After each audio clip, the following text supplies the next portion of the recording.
Hello friends, आज अपन एनफ्लॉक्सासिन salt के इस इंजेक्शन की बात कर रहे हैं। यानी कि इस इंजेक्शन की क्या डोज होती है, इस इंजेक्शन को कौन कौन सी कंडीशन में काम में लेना चाहिए, किन पशुओं को नहीं लगाना चाहिए, साथ में कौन से इंजेक्शन के साथ इस इंजेक्शन के यूज़ में नहीं लेना चाहिए। अपन इन सारी बातों का अध्ययन करते हैं। तो फर्स्ट अपन बात करते हैं कि इस इंजेक्शन को कौन कौन सी कंडीशन में लगाना चाहिए। तो जैसे कि आपको पता है कि ये एक एंटीबायोटिक इंजेक्शन है, यानी कि ये एक ब्रॉड स्पेक्ट्रम एंटीबायोटिक है।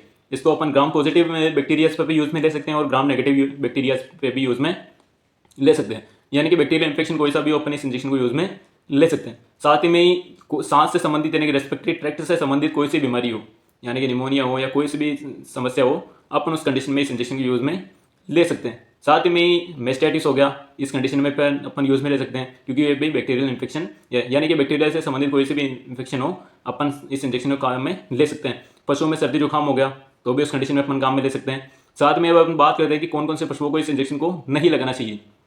यानी कि कोई पशु लंबे समय से बीमार है, यानी कि लंबे समय से बीमारी से सफ़र कर रहा है, तो उन पशुओं को इस एंडोफ्लोक्सासिन इंजेक्शन को नहीं लगाना चाहिए। साथ ही में ही कोई पशु प्रेग्नेंट है, यानी कि गाय प्रेग्नेंट है, अपने अंतिम ट्राइमेस्टर में है, तो उस कंडीशन में इस इंजेक्शन को यूज़ में नहीं लेना चाहिए, क्योंकि उस कंडीशन में क्या होता है, पशु बैठा का बैठा ही रह जाता है, खड़ा नहीं हो पाता। थर्ड, इस इंजेक्शन को जो अपने छोटे बछड़े बछड़ी हैं, यानी कि मेमने या बकरे बकरी हैं, उनको इस इंजेक्शन को नहीं लगाना चाहिए। अब बात करते हैं कि इस इंजेक्शन की डोज क्या होती है। तो इसकी अगर अपन एमएल में बात करें तो इस इंजेक्शन की डोज होती है 1.5 ml पर 20 kg बॉडी वेट। यानी कि जो अगर 20 kg का जो जानवर है, यानी कि जो भेड़ बकरी है, उनको अपन 1.5 ml तक लगा सकते हैं। अगर 30 kg का जानवर है तो उसको 2 से 2.5 ml तक लगा सकते हैं। यानी कि 30 से 40 kg के पशु को 2 से 2.5 ml तक अपन लगा सकते हैं।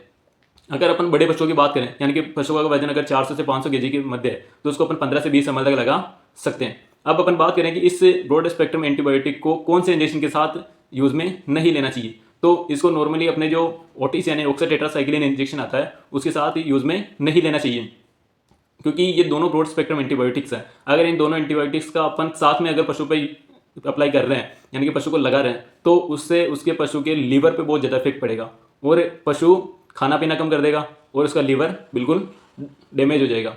तो इन बातों का अपन को इन ध्यान में रखना होता है। अब कुछ इंजेक्शन ऐसे होते हैं जिनकी कि अपन रूट की बात करें तो कुछ इंजेक्शन ऐसे होते हैं जिनको अपन आईवी रूट से देते हैं, कुछ इंजेक्शन को अपन सबको रूट से देते हैं और कुछ इंजेक्शन को अपन दोनों रूट से भी दे सकते हैं। और कुछ इंजेक्शन होते हैं जिनको अपन इंट्रामस्कुलर रूट से भी दे सकते हैं। यानी कि इंजेक्शन अपन अगर लेके आ रहे हैं तो उनके साथ अपन को ये अपने जो नज़दीकी पशुधन सहायक या पशु चिकित्सक होते हैं उनकी सलाह से इन इंजेक्शन का अपन को अप्लाई करना चाहिए, क्योंकि सारे इंजेक्शन की जो डोज होती है वो अलग अलग होती है। आज जो अपन ने वीडियो बनाया वो आपको कैसा लगा कमेंट में जरूर बताएं। और साथ ही में ही जो अपने आगामी जो वीडियोस आने वाले हैं वो सारे ऐसे ही जो इंजेक्शंस हैं उन पे ही आएंगे। तो जितना हो सके अपने चैनल को सब्सक्राइब करें और अपने जो चैनल है उनको अपने जो पशुधन सहायक भाई हैं जो अपने नए नए फील्ड स्टार्ट किए हैं उनको शेयर करें, ताकि उनकी भी हेल्प हो सके।